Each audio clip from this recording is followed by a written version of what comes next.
경제신문을 읽어줘. 1월 22일부터 1월 26일. 부동산 집값 하락기 대형일수록 가격 선방했네. 작년 평형별 가격 변화 보니 서울 40제곱미터 이하 3.4% 떨어져 135제곱미터 초과돼 0.2% 올라 대형은 공급 적어 변화 미미. 지난해 한 해 동안 서울에 있는 5년 이하 신축 아파트는 가격이 떨어진 반면 준공된 지 10년 초과 15년 이하 구축 아파트는 오히려 가격이 소폭 오른 것으로 나타났다. 신축 아파트 대신 어정쩡한 준공연한의 구축 아파트가 가격 방어를 더 잘한 것이다. 과거 급등기에 신축을 중심으로 가격이 폭등했던 만큼 지난해엔 조정이 이루어졌기 때문으로 분석된다. 규모별로는 저용면적 135제곱미터 초과의 대형 아파트가 유일하게 가격이 올랐다. 1, 2인 가구 급증에 따른 대형 평수는 애물단지라는 통상적 인식과는 대비된다. 그만큼 공급량이 많아졌다는 거죠. 지난 18일 매일경제가 한국부동산원 매매 전세가격지수 세부자료의 바탕으로 지난해 서울 아파트의 준공연한 면적별 가격 변화를 분석해본 결과 면적은 대형일수록 준공연한은 10년 초과 15년 이하인 아파트가 가격 방어를 잘한 것으로 분석됐다. 서울 아파트 매매 가격은 지난해 평균 2.39%에서 하락했다. 그러나 전용 면적 135제곱미터 초과 대형은 오히려 가격이 0.2% 올랐다. 박원갑 KB증권, KB국민은행 부동산 수석전문위원은 대형 평형은 공급량이 많지 않아 하락기에도 가격 변화가 거의 없는 반면 핵심층인 30대의 수요가 쏠리는 중소형일수록 가격 변동성이 클 수밖에 없다고 설명했다. 일례로 국내 최대 규모 단지인 서울 송파구 헬리오시티의 경우 최소 면적인 전용 39제곱미터 실거래가는 22년 초 13억 원을 찍은 뒤 하락기를 맞아 그해 8억 원대까지 내려간 바 있다. 12월에. 그러다 최근 지난달 11억 7천만 원에 거래되는 등 가격이 널뛰기를 해왔다. 반면 올림픽 패밀리타운 전용 136제곱미터는 지난해 최저 가격 19억 원과 최근 실거래가 20억 9천만 원 간 편차가 상대적으로 적었다. 반면 전셋값은 반대의 경향을 나타냈다. 면적이 넓을수록 가격이 많이 하락했다. 전용 40제곱미터 이하 4.1% 떨어져 하락폭이 가장 작았고 102에서 135 이하는 9.3% 내려 하락폭이 2배 이상이었다.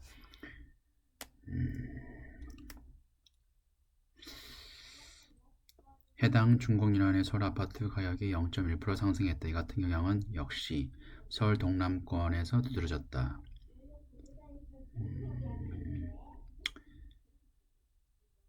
강남 4구 10년 초과 15년 이하 아파트는 지난해 평균 7% 올랐다. 반면 5년 이하 신축 아파트는 가격이 평균 1.5% 하락했다. 이는 과거 급등기 때 크게 오른 만큼 하락기에 조정을 받은 결과라는 전문가들의 분석했다. 다음 134조 투입해 GTX 촘촘하게 연결 수도권 출퇴근 30분 시대 GTX-B 상반기에 착공 나서 2기 노선 윤임기 내 예타 마무리. 지자체가 재원 분담하는 방식 예타 필요 없어 사업 속도 빨라져. 대전, 세종, 충북 급행 철도 추진. 수도권 지역 출퇴근 30분 시대에 막을 열 주역으로 주목받는 2기 신도시 광역 급행 철도 윤곽이 드러났다. 정부는 기존 ABC 노선은 종점을 평택, 춘천, 아산 및 동두천까지 연장하고 GTX-DEF 노선을 영종, 원주까지 깔아 수도권 안팎으로 촘촘한 철도망을 구축한다는 계획이다. A부터 F까지 총 6개 노선이 추진되는 GTX는 현재 A 노선이 가장 빠른 속도로 진척되고 있다. A 노선은 수서 동탄 구간이 오는 3월 말 개통한다. 뒤이어 운영 서울역 구간을 연내 개통할 예정이다. 28년에는 전 구간을 완전 개통하는 게 목표다. A 노선 요금은 다음 달 확정될 것으로 보인다. 주말 10% 할인, 대중교통 환승 할인 적용, K패스 연계 비롯한 할인 적용이 검토되고 있다. 서울과 경기가 K패스든지 뭐든지 같이 연계돼가지고 교통비가 많이 할인되면 좋을 텐데 근데 지금 서울시장이랑 경기도지사가 다른 당이라 가지고 그게 협의가 될지 모르겠습니다. 연장 노선 재원은 지방자치단체와 정부가 부담 방식을 논의 중이다. F노선은 의정부, 대곡, 부천, 수원을 원형으로 지나는 수도권 외곽 순환 노선을 짓기로 했다. 말만 이렇지 이게 언제 또 이게 보통 아파트 값은 한 3번 오르거든요. 이게 신고, 착공한다. 철도 노선이 확정될 때 한 번 오르고, 그 다음에 착공될 때 한 번 오르고, 준공될 때 한 번 오르고. 그 GTX 같은 경우에 보면은 동탄역에 5억에 분양했던 동탄 롯데캐슬인가 5억에 분양했던 아파트가 20억 정도 실거래가가 찍힌다고 얘기를 합니다.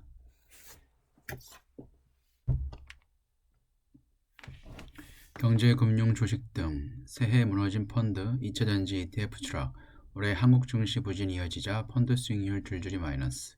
국내 주식형 코스피보다 낮아 해외 주식형만 간신히 플러스. 290억 올린 2차전지 레버리지 한 달 새 수익률 32% 떨어져. 올해 들어 국내 증시 하락세가 계속되면서 간접 투자 방식인 펀드의 새해 성적표가 암울해지고 있다. 일반 공모 펀드부터 개인 투자자가 주식처럼 단기 투자하는 상장지수 펀드까지 줄줄이 마이너스 수익률을 기록하고 있어서다. 국내 증시가 좀처럼 회복하지 않는다면 올해 펀드 시장에서 자금 유입이 원활하지 않을 것으로 부정적 전망이 나온다.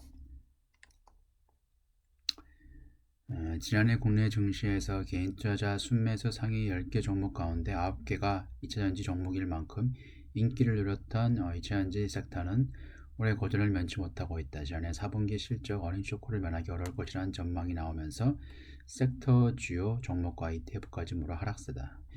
저 같은 경우에는 타이거 2차전지 ETF를 요거 완전 떨어지기 전에 200일선을 하락 아래로 돌파했을 때 그때 매도를 했었는데 다행히도 수익권에서 매도를 했습니다.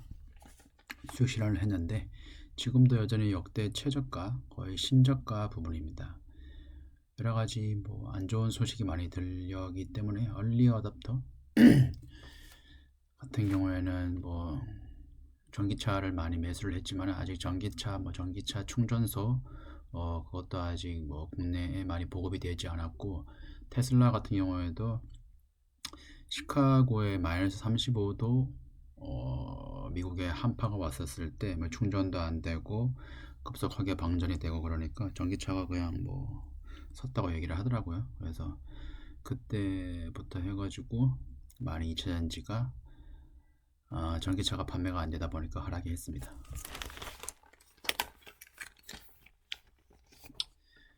올해 들어 코스피 코스닥 전체 시총은 150조 원 넘게 줄었는데 2차전지 종목에서 빠진 금액만 절반에 가깝다. 국내 주식형 펀드의 수익률 하락세는 주요 2차전지 기업으로 종목을 구성한 2차전지 ETF가 주도하고 있다. 향후 전망도 부정적이다. 수익성 악화에 따른 역성장, 미국 대선 등 불확실성이 커졌다는 것이다. 정원석 하이투자증권 연구원은 2차전지 업종 주가는 작년 4분기 실적이 예상보다 더욱 악화될 수 있다는 우려가 부각되면서 연초 하락세를 나타내고 있다. 트럼프가 지금 보니까 바이든보다 지지율이 6% 더 높은 것 같은데 트럼프 되면 뭐 보조금 없어지고 그러면 더 안 좋아지겠죠. 비슷한 맥락인데 믿었던 테슬라 넘어져 실적 쇼크에 2차전지주 방전, 4분기 영업이익률 반토막, 시간 외 거래에서 200불 깨져 머스크 올 성장 부진할 것, LG엔솔, SK이노베이션, 에코프로 등 이달 들어 주가 두 자릿수 하락, 유가증권 신저가 종목 147개. 미국 전기차 업체 테슬라의 지난해 4분기 실적이 시장 기대치를 밑돈 것으로 나타나자 국내 2차전지 관련주도 일제히 약세를 보였다. 25일 국내 증시에서 비중이 큰 2차전지 대형주들이 고꾸라지며 코스피 부진에도 영향을 줬다. 다 떨어지네.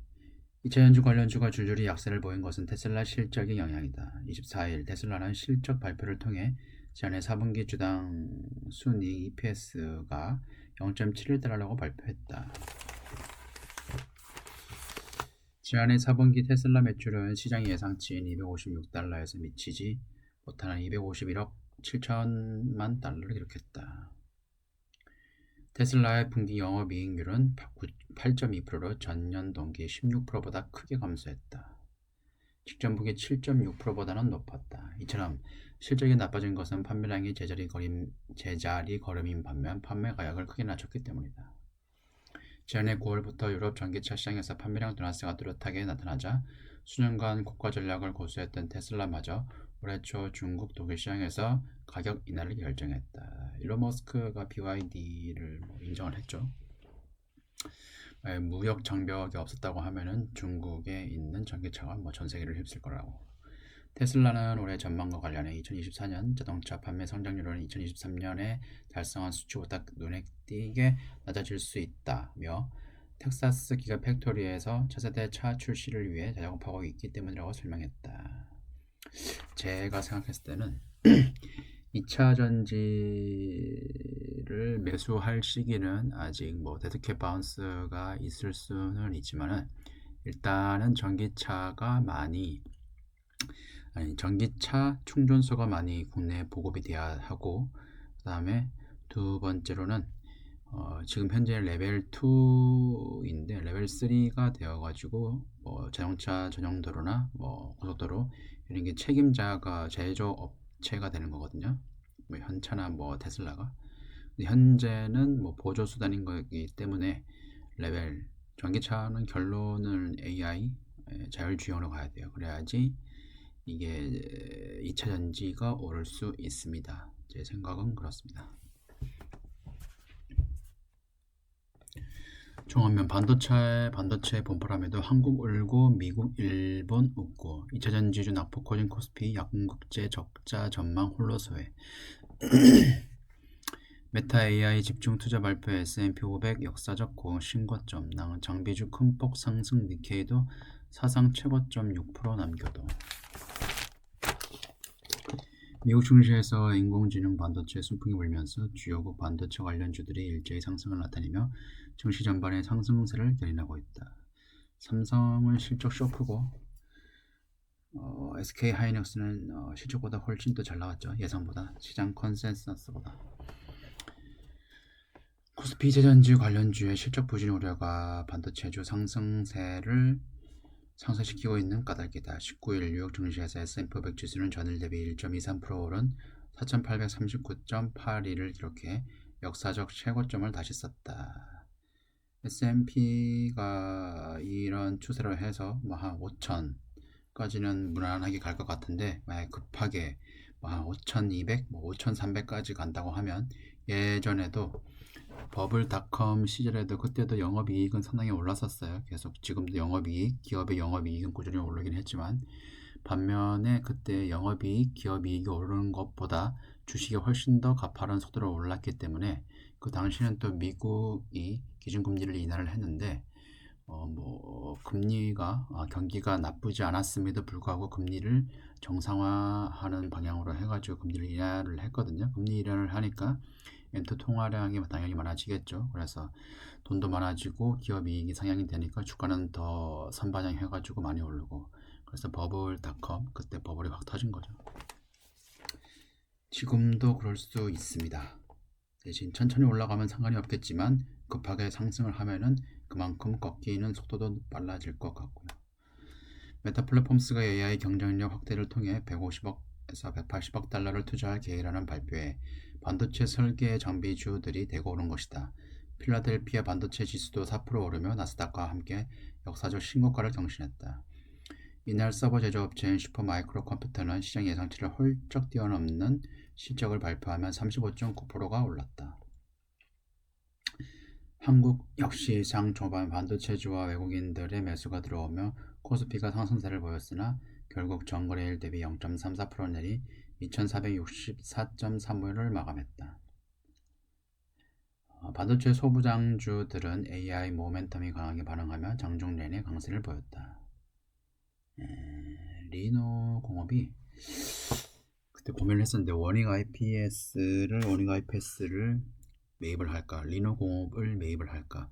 리노공업 같은 경우에는 보니까 평균 임금도 높고 당연히 그 다음에 평균 거기 근무 연수도 상당히 좋았습니다. 그래서 리노공업이 경제적 혜자가 있다고 또 생각을 해가지고 매수를 하려고 하다가 원익 IPS가 보니까 임직원들이 삼성인가 다 그쪽 부분에서 나왔더라고요. 그래가지고 매출처가 삼성이고 해가지고 좋겠다, 안정적이다 생각해서 원익 IPS를 리노공업 대신 매수를 했지만 결론적으로는 리노공업을 매수를 했었어야 됩니다.